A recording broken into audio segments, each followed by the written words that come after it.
नमस्कार साथियों, मैं कृष्णा राष्ट्रवादी ग्राम नारायणपुर से। यहाँ पर काफ़ी बुद्धिजीवी लोग बैठे हैं, तो मैंने सोचा कि एक डिबेट हो जाए कि हमारे जो डिबाई विधानसभा चुनाव हैं वो किन किन मुद्दों पर लड़े जाएं और क्या खाका खींचा जाए जिससे हमारे ये जो डिबाई विधानसभा चुनाव हैं यहाँ पर उन्हीं मुद्दों पर लड़ा जाए और इस क्षेत्र का विकास हो सके। क्योंकि हम सब जानते हैं कि जो बुलंदशहर डिस्ट्रिक्ट है उसमें 7 विधानसभाएं पड़ती हैं और सातों विधानसभाओं में एक भी मेडिकल कॉलेज नहीं है और स्वास्थ्य की अच्छी सुविधाएं नहीं है। ये हमने खुद देखा है। उसके बाद में ही इन आवाज़ों को उठाना स्टार्ट किया है। हमारे साथ में बहुत सारे नवयुवक भी जुड़े हुए हैं और हम जानेंगे कि ग्राम नारायणपुर में क्या क्या समस्याएं हैं और डिवाइस क्षेत्र में कौन कौन से ऐसी मूलभूत जो सुविधाएं होनी चाहिए, चाहे किसानों के लिए हों या महिलाओं के लिए हों या एक आम व्यक्ति के लिए कौन कौन सी सुविधाएं होनी चाहिए, तो उनके बारे में थोड़ा सा ये आप बताइए, अपना परिचय बताइए पहले। मेरा नाम अखलाक अहमद है और मैं शिक्षा विभाग से रिटायर्ड हूँ। मैं SYM इंटर कॉलेज शेखुपुर में प्रिंसिपल के पद पर रहा था। और जहाँ तक बात मुद्दों की है तो भाई मुद्दे मेरी नज़र में तो शिक्षा, स्वास्थ्य, रोज़गार और कृषि विकास तथा क्षेत्र में आम तौर से जो शिकायत है वो रास्तों की है। अब तक जिन प्रतिनिधियों को हम चुनते रहे, ये हमारा दुर्भाग्य ही है कि उन्होंने कभी पलटकर इस ओर देखा नहीं। आज के परिप्रेक्ष्य में ख़ास तौर से मैं कहना चाहूँगा कि आज ज़रूरत है आपसी भाईचारे की। हमारा पुराना आदर्श भी यही था। हम वसुधैव कुटुंबकम के मानने वाले थे, लेकिन आज कुछ निहित स्वार्थी राजनेताओं ने हमारे बीच नफ़रत की दीवारें खड़ी कर दी हैं और वो केवल और केवल नफ़रत की राजनीति करते हैं। आज ज़रूरत है आपसी सौहार्द की, भाईचारे की। आज क्षेत्र में ज़रूरत है शिक्षा की, स्वास्थ्य सेवाओं की और युवाओं के लिए रोज़गार की। और इस दशा में जो काम करने वाले दल हैं वो मुख्य रूप से समाजवादी पार्टी और राष्ट्रीय लोक दल हैं। इन दोनों का गठबंधन है और इन दोनों ही नेताओं ने, माननीय अखिलेश यादव जी ने भी और श्री जयंत चौधरी ने भी, अपने जैसे युवा प्रत्याशी श्री हरीश लोधी को टिकट देकर क्षेत्र की जन भावनाओं का सम्मान किया है। और मैं आश्वस्त करता हूं कि हम सभी लोग इस गांव से भी और क्षेत्र से भी मिलकर गठबंधन के प्रत्याशी को विजयी बनाने का प्रयास करेंगे। और प्रयास ही नहीं, मुझे पूर्ण विश्वास है कि निश्चित ही गठबंधन का प्रत्याशी यहाँ विजयी होगा। आपको ऐसी क्या क्या समस्याएं दिखाई दी डिबाई विधानसभा के इस, जो कुछ यहाँ पर एक ये भी टिप्पणी होती रही है कि कुछ लोग कहते हैं कि जो आते हैं प्रत्याशी वो कुछ दिन पहले ही आते हैं, 1 महीना या 2 महीने पहले आते हैं और चुनाव जीतकर दूसरे शहरों में चले जाते हैं। तो आपको क्या उम्मीद है कि ये प्रत्याशी जो आपने चुना है, जिसको आप समर्थन कर रहे हैं कि हरीश लोधी जी इस बार बनने चाहिए, क्या आपको उम्मीद है कि वो जीत कर भी वो आपके बीच रहेंगे? निश्चित रूप से मुझे उम्मीद ही नहीं बल्कि पूर्ण विश्वास है। उसकी वजह यह है कि हरीश लोधी हमारा पड़ोसी भी है, एक तरह से हमारा बच्चा है, और वो समस्त गुण जो एक जनप्रतिनिधि में होने चाहिए वो हरीश लोधी के अंदर मौजूद हैं। अच्छा, ये बताइए, कुछ युवाओं से भी जान लेते हैं कि युवाओं का क्या मन है कि जो रोजगार की जो दर है वो पिछले सरकार में रोजगार की दर बढ़ी है या कम हुई है? जैसे माननीय हमारे मुख्यमंत्री आदित्यनाथ योगी जी का मानना था कि हमने सभी युवाओं को रोजगार के अवसर मुहैया कराए हैं और बड़ा क्षेत्र में काफ़ी रोजगार के अवसर पैदा हुए हैं। तो आपका क्या मानना है कि वो ज़मीनी स्तर पर आपको देखने को मिलते हैं? देखिए, रोज़गार का मामला तो बहुत ज़्यादा ख़राब है। मैं स्वयं अलीगढ़ मुस्लिम यूनिवर्सिटी का छात्र रहा हूँ। मैंने वहाँ से बीएससी किया, उसके बाद मैं मास कम्युनिकेशन किया है वहीं से मैं स्वयं एक पत्रकारिता का छात्र रहा हूँ। आज के टाइम में आप देखेंगे रोज़गार का मामला तो बिल्कुल ख़त्म है। दूसरी बात, कुछ थोड़े से जो हमारे मतभेद हैं वो इस चीज़ पर हैं कि पिछली सरकार में कुछ योजनाएं ऐसी थी जो वास्तव में सामाजिक हित के लिए थी। जैसे कि मैं आपको बताऊं, समाजवादी लैपटॉप योजना थी, वो छात्रों के लिए थी, छात्रों को लैपटॉप मिलते थे। समाजवादी की सरकार में 25 व्यक्तियों को यश भारती पुरस्कार से नवाजा गया, जिन्हें अखिलेश सरकार ने 11-11 लाख रुपए पेंशन देने का वादा किया था। इस सरकार ने आने के बाद उसको भी बंद कर दिया। तीसरी बात, एक कृषक दुर्घटना बीमा योजना समाजवादी सरकार ने चलाई थी, जिसके तहत 240 करोड़ रुपए का बजट पास किया गया था। इस सरकार ने उसको भी बंद कर दिया। ये जो सारे नुकसान हैं ये आम जनता के ही हैं। दूसरी बात यह है कि अगर आप बात करें इस वक्त के मुद्दों की कि क्या ज़रूरतें हैं, पूरे पश्चिमी उत्तर प्रदेश में अगर आप देखें, जैसे भी आपने कहा, कोई बड़ा मेडिकल कॉलेज नहीं, सेंट्रल यूनिवर्सिटी सिर्फ एक है, अलीगढ़ मुस्लिम यूनिवर्सिटी, पूरे पश्चिमी उत्तर प्रदेश में। पश्चिमी उत्तर प्रदेश जो है वो प्रदेश को चलाने के लिए एक बहुत बड़ा बजट देता है। उसके बावजूद पश्चिमी उत्तर प्रदेश जो है वो सारी जितनी भी बड़ी योजना है उनसे हमेशा से वंचित रहा चला आ रहा है।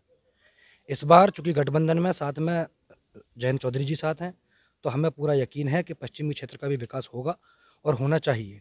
जैसा कि अब आपको पता है कि डिबाई विधानसभा क्षेत्र में अगर आप यहीं देखेंगे, कोई बड़ा मेडिकल कॉलेज नहीं है, कोई गवर्नमेंट का इंजीनियरिंग कॉलेज नहीं है, और अगर आप डिस्ट्रिक्ट बुलंदशहर में देखें तो यहाँ कोई स्टेट लेवल की यूनिवर्सिटी भी नहीं है, मेरठ में है।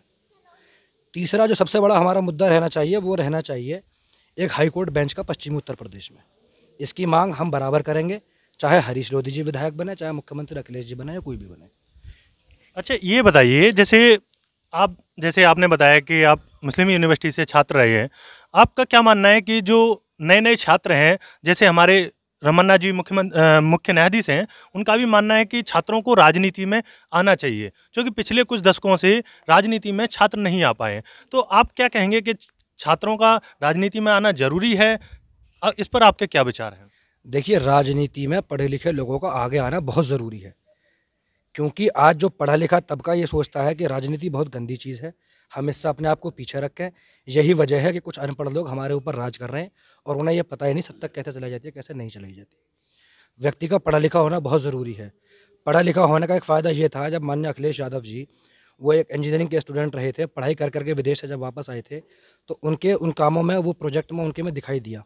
आगरा लखनऊ एक्सप्रेस वे उसकी एक बहुत बड़ी मिसाल है, उसको आप देख सकते हैं। गोमती का रिवर फ्रंट आप देख सकते हैं। पूर्वांचल एक्सप्रेसवे जिसका इन्होंने अभी लोकार्पण किया, शिलान्यास किया है, उसको असल में वो योजना जो थी वो अखिलेश सरकार की ही थी। उसमें जो लैंड एक्विजिशन था सारा उसी गवर्नमेंट में हुआ था। इस बात को सब बहुत अच्छे से जानते हैं। सड़कों का बेहतरीन काम किया, और उसके अलावा भी काफ़ी यहाँ क्षेत्र में, अब बल्कि पूरे प्रदेश में अगर ये कहा जाए तो गलत नहीं होगा, उन्होंने बहुत हद तक बहुत अच्छा काम किया। गोमती रिवर को वहाँ लखनऊ में साफ़ करने का काम किया। उसके अलावा एक 900 मीटर का एक टुकड़ा बचता है जो गोमती रिवर को जोड़ता, गोमती रिवर फ्रंट के बीच में है। इस सरकार ने उसको भी नहीं किया, बल्कि उसको बंद। जनेश्वर मिश्र पार्क, ये बहुत सारी चीज़ें ऐसी हैं जो अखिलेश यादव के एक पढ़ा लिखा नेता होने की वजह से, क्योंकि पढ़े लिखे व्यक्ति के पास एक विज़न होता है। कोई भी व्यक्ति होगा, जब वो पढ़ेगा तो उसका पढ़ने के पीछे एक विज़न होगा कि मुझे ये काम करना है। अगर वो राजनीति में भी जाना चाहता है तो राजनीति में उसके पास एक विज़न होगा। ऐसा नहीं होगा कि उसे कोई और लोग चलाएं। वो और लोगों की बातों में नहीं आएगा, उसके अपने मुद्दे होंगे, अपनी समझ होगी, जिसका वो इस्तेमाल करके क्षेत्र का विकास कर सकता है। इसलिए ये बहुत ज़रूरी है, पढ़े लिखे युवाओं का राजनीति में आना बहुत ज़रूरी है।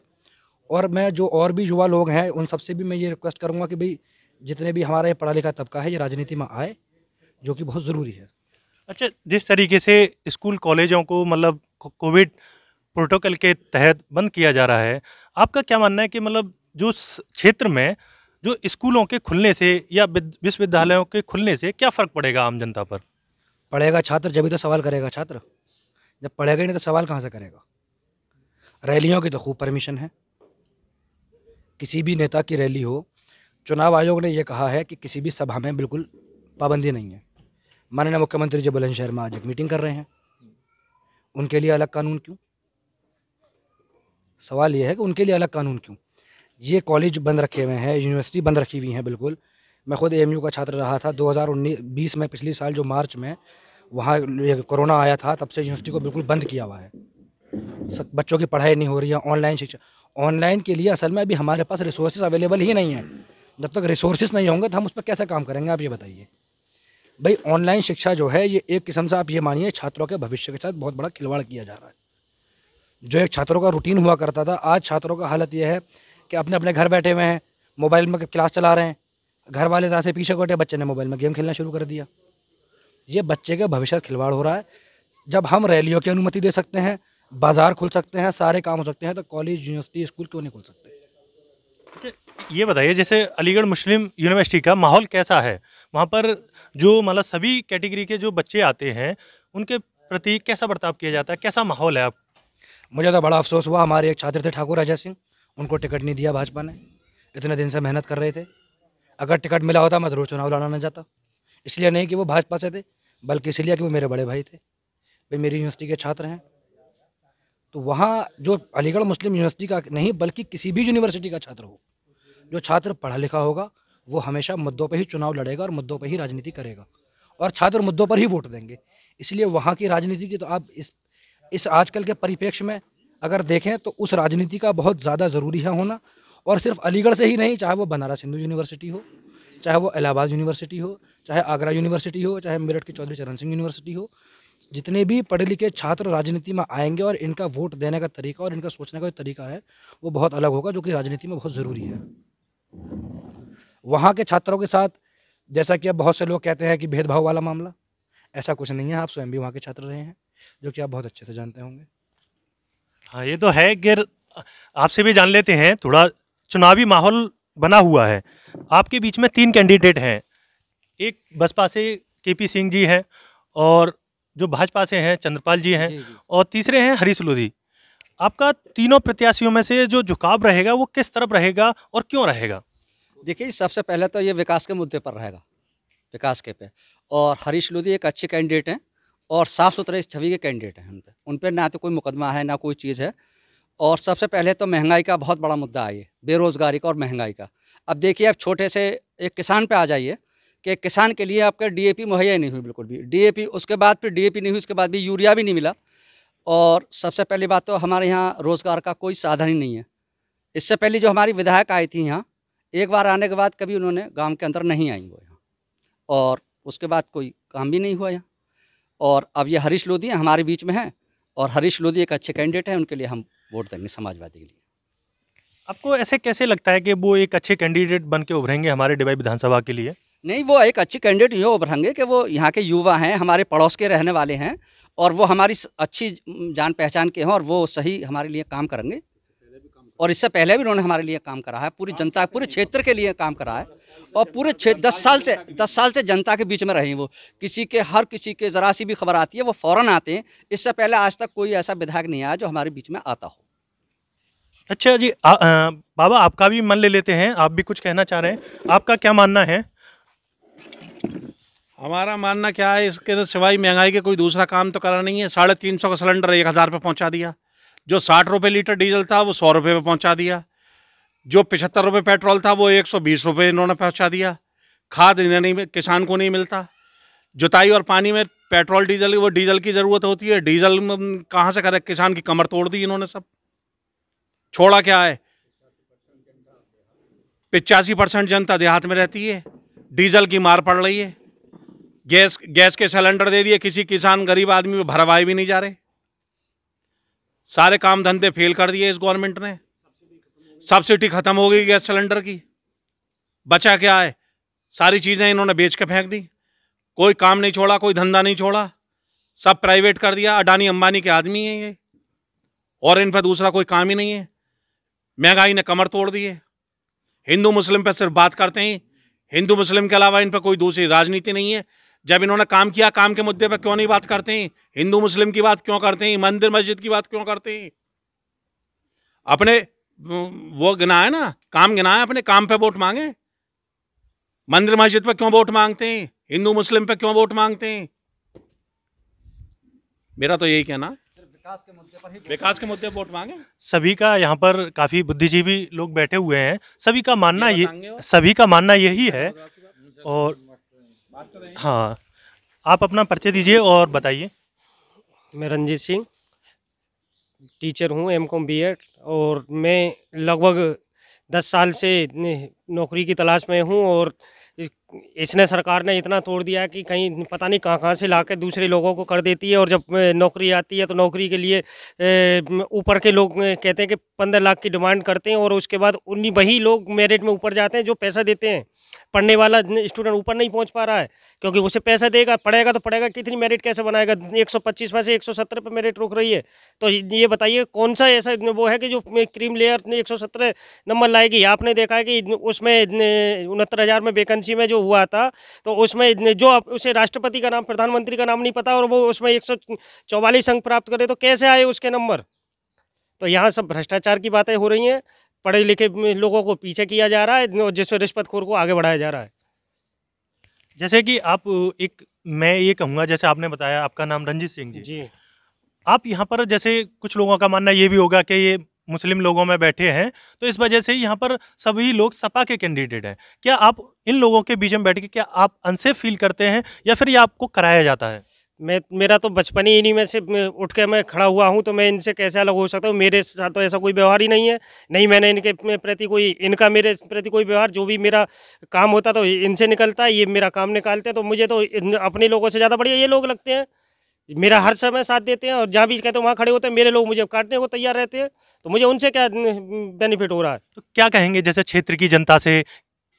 क्षेत्र की जनता से यही कहूँगा कि माननीय अखिलेश यादव, माननीय जयंत चौधरी जी को सपोर्ट करें और इन्हें आगे बढ़ाएं, और अपने बीसी समाज को आगे बढ़ाने के लिए इनके लिए वो किया जाएगा। बीसी समाज का मेन मुद्दा ये दोनों लोग आगे बढ़ाएंगे। बाकी ये आप जानते हो, मनुवाद स्थिति लाने के लिए पूर्ण रूप से तैयार हैं। मनुवाद स्थिति आने वाली है, अब की बार ये आ गए तो मनुवाद स्थिति आ जाएगी, जो जहाँ था वहीं पहुँच जाएगा। मनुवाद स्थिति आने से, अगर मनुवाद लागू हो जाता है, उससे क्या क्या खतरे हैं ओबीसी समाज को, या फिर SC ST माइनॉरिटीज तबके के जो लोग हैं, उनको क्या ऐसा नुकसान है? सबसे बड़ा नुकसान ये है कि जो व्यक्ति अपना आगे बढ़ना चाह रहा है, तो वो आज हर जगह पहुंच रहा है।